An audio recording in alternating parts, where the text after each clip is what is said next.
ఈరోజు దేవుని వాక్యము పునీత మార్కు గారు రాసిన శుభవార్త 6వ అధ్యాయము 34వ వచనము నుండి 44వ వచనము వరకు.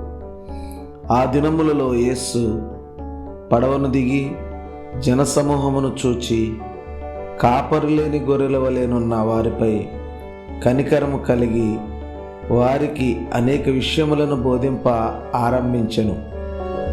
వేళ అతిక్రమింపగా శిష్యులు ఆయనను సమీపించి, ఇది నిర్జన ప్రదేశము, ఇప్పటికే చాలా రొద్దుపోయినది, ఇక వీరిని పంపివేయుడు,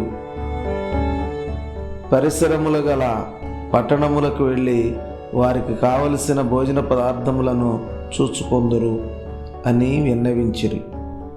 అప్పుడు యేసు, మీరే వీరికి కావలసిన భోజన సదుపాయములను చేయుడు అని చెప్పెను.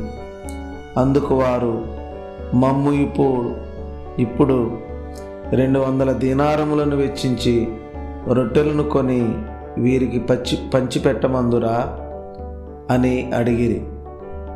మీ వద్ద ఎన్ని రొట్టెలు ఉన్నావో పోయి చూడుడు అని ఆయన అడుగగా, వారు విచారించిన పిదప 5 రొట్టెలు 2 చేపలు ఉన్నవి అని చెప్పిరి.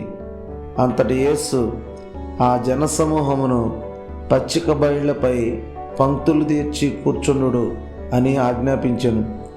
అప్పుడు ఆ జనులు 100 50 పంక్తులు తీర్చి కూర్చుండిరి.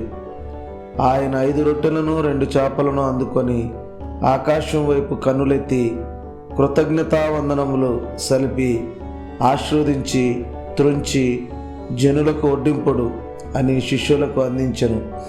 అట్లే ఆ 2 చేపలను అందరకు వడ్డన చేయించెను. అందరూ సంతృప్తిగా భుజించిరి.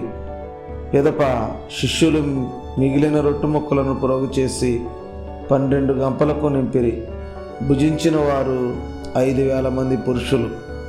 ఇది ప్రభుని సువిశేషము. క్రీస్తువా మీకు స్తుతి కలుగునుగాక.